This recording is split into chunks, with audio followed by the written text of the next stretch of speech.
Halo, selamat datang di channel Adam Startup. Kali ini gue ada di Singapura, tepatnya di Commerce Street. Kan kalau orang biasa liburan gitu ya, paling jalan-jalannya ke tempat attraction gitu kan, atau tourist spot. Kali ini gue pengen jalan-jalan di bisnis districtnya. Jadi ini tuh kawasan sampingnya Marina Bay. So, seberangnya Marina Bay itu kan dia banyak banget gedung-gedung gitu ya. Ya, ini adalah kawasannya. Semacam apa ya? Maybe SCBD-nya Singapura ya. Padahal kalau gue bisa bilang semua distrik di Singapura tuh SCBD. Sedikit statistik. Meskipun ya Singapura itu populasinya itu setengahnya dari Jakarta, tetapi kalau kita ngomongin startup, di Singapura itu ada lebih dari 4.000 startup. Dan kemudian 25-nya itu udah unicorn. APAC Destination itu yang paling progresif lah se-Asia Tenggara. Yang menarik, kenapa Singapura bisa kayak gini tapi Indonesia enggak? Ya, kalau kayak gitu sih diskusinya bakal panjang ya, karena kita bakal ngobrolin antara negara maju versus dengan negara yang masih berkembang. Oke. Jujur ini gue baru pertama kali ke Singapura dalam rangka liburan sih. Ya liburan sih, dalam liburan nganterin istri konser ya. Gue nggak terlalu tertarik sama tourist spot yang di sini. Gue justru lebih tertarik sama daily life-nya yang ada di sini. Jadi kalau ngeliat nih, kayak ternyata di sini itu kayak pedestriannya tuh bagus banget. Terus habis itu mobil juga jarang-jarang, transportasi umumnya bagus, dan nggak ada macet di mana-mana. Jadi what a city to believe ya. Oke. Kita lanjut jalan-jalan. Ada apa aja di sini? Nah, gue mungkin mau ke sana. Nah, di situ kan banyak gedung-gedung. Nanti kita akan muter ya dari sini ke sana. Terus abis itu kita balik lagi ke arah arah pantainya. Terus sebelum itu kita nyebrang dulu aja. Sebenarnya kalau ngomongin startup, premis pertama yang gue pengen omongin itu adalah apakah sebenarnya startup ini tuh masih seksi nggak sih di Indonesia? Tapi startup ini mungkin gue bagi menjadi dua bagian ya. Yang pertama adalah ngomongin soal bikin startupnya itu sendiri. Yang kedua adalah ngobrolin soal kerja di startup itu sendiri. Jadi sebenarnya mana yang lebih seksi? Ataukah dua-duanya masih seksi atau dua-duanya udah nggak seksi sekarang? Nah, sekarang kita ngobrolin dulu soal bikin startup di Indonesia. Nah, kita kalau ngomongin bikin startup di Indonesia, ini tuh emang tahun ini tuh tahun-tahun yang cukup tricky ya. Ada buruk, ada baiknya. Kenapa buruk? Karena di tahun 2023 itu tuh baik banget layoff. Kita masih, oh shit, ini berisik banget. Oke, sampai mana kita tadi? Oh iya, banyak layoff. Banyak layoff itu karena startup yang dia itu masih ngandelin uang dari investor.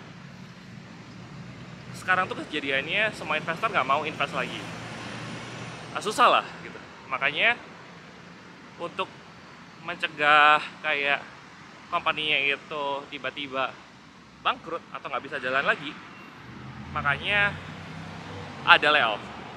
Basically layoff ini untuk memperpanjang runway perusahaan. Tapi ada banyak banget sih alasan-alasan kenapa layoff, tapi itu adalah salah satunya. Jadi dengan satu premis itu aja kita bisa bilang kayak bikin startup itu lagi nggak in banget lah. Pokoknya lagi susah lah kalau nggak bootstrap startupnya. Jadi bootstrap itu adalah kalau kalian itu bikin startup sendiri, kalau kalian itu bikin startup tanpa mengandalkan uang investor. Nah, itu buruknya. Kenapa bikin startup di tahun-tahun ini itu adalah ide buruk. Nah, tapi nggak semuanya buruk. Karena di tahun 2023 pun startup itu lagi banyak, teknologi itu lagi shifting. Kalau teman-teman dengar istilah AI, generative AI dan sebagainya. Nah, itu adalah salah satu teknologi yang bakal merevolusioni sebuah industri. Karena dengan kita bisa implement itu di workflow yang kita punya atau di perusahaan yang kita punya atau bisnis yang kita punya, kita bisa dapat unfair advantage itu yang melebihi dari kompetitor kita. That's the opportunity, dan itulah kenapa alasan di tahun 2023 ini bikin startup itu merupakan ide yang menarik. Selama yang pertama, emang nge-tackle problem yang bakal terjadi dalam 2-3 tahun mendatang. Atau yang kedua, kalian bootstrap, nggak perlu ngandelin investor lagi. Oke, kemudian ada alasan ketiga. Tapi alasan ketiga ini aku akan bahas setelah kita bahas dulu premis yang kedua, yaitu adalah apakah masih bagus kerja di startup. Ini mungkin buat teman-teman yang kerjanya di bagian tech ya, either itu di data, engineer, dan sebagainya. Sekarang itu kalau untuk pekerja, trennya itu adalah the winner takes all the best people gitu ya. Jadi sekarang itu kompetisinya masih cukup ketat ya untuk talent-talent yang dia itu masuknya top talent, atau talent-talent yang dia itu emang high performer gitu kan. Nah tapi masalahnya orang-orang high performer ini itu gajinya mahal banget, sampai startup-startup yang dia itu nggak terlalu banyak duit ya mereka nggak bakal bisa afford, mereka nggak bakal bisa kompetisi sama startup yang gede buat ngambil mereka menjadi talentnya gitu. Sedangkan kalau kita ngomongin soal banyak Porsche ya. Tapi misal nih kalau kita ngomongin soal talent yang mediocre, nah ini yang akan jadi masalah adalah talent-talent ini itu tuh mereka itu secara performa itu tidak terlalu bagus. Tapi untuk sekarang karena adanya startup bubble ini, mereka tuh udah mahal rate-nya. Jadi nggak terlalu bagus tapi mahal. Tapi kenapa mereka bisa mahal? Itu karena ya secara market mereka itu udah dinaikin sama orang-orang yang high performance ini. Jadi mau nggak mau ya, kalau karena mereka butuh engineer ya mereka akan hire mereka ini, meskipun mereka ini masih terbilang mediocre gitu. Nah sekarang tuh yang terlalu mediocre ini kayak bakalan susah banget masuk lagi ke industri ini kalau mereka nggak nurunin rate-nya atau naikin skill-nya agar mereka tuh menjadi high performing individual atau yang istilahnya top talent gitu. Jadi chicken and egg problem kan, karena sekarang itu situasinya marketnya itu skill dan demand-nya itu udah nggak match lagi kayak dulu gitu. Nah ini juga sebenarnya jadi opportunity bagi mereka karena situasinya seperti ini, otomatis ini akan ngebikin para engineer ini untuk mau nggak mau harus ikutan jadi maker dalam artian ya udah bikin produk, dibikin sendiri, jual sendiri, take profit sendiri. Nah makanya sekarang tuh ada istilah-istilah yang namanya solopreneur atau indie hacker atau semacamnya lah, yang basically orang-orang yang ini not always mediocre, not always, tapi cuma orang-orang yang dia tuh udah lelah bekerja under sebuah company dan mereka udah good enough untuk bikin produk sendiri.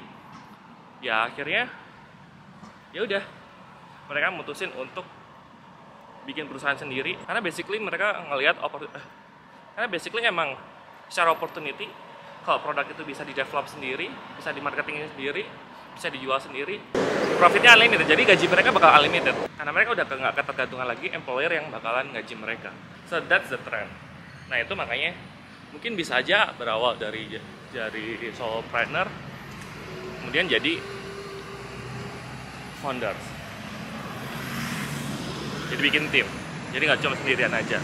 It can be otomatis kalau kayak gitu udah bakal jadi startup lagi kan. Apalagi kalau ketika mereka itu bisa memanfaatkan latest teknologi. Kalau kita ngomong lagi ya generative AI, coba bayangin apa yang udah bisa dilakuin generative AI sekarang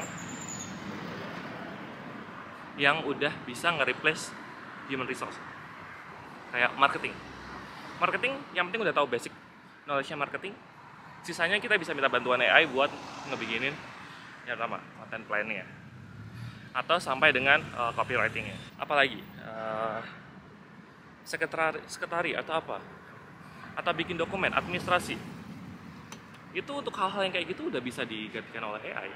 Kalau timnya berkembang dan dia bakalan hire orang, ini mereka bakalan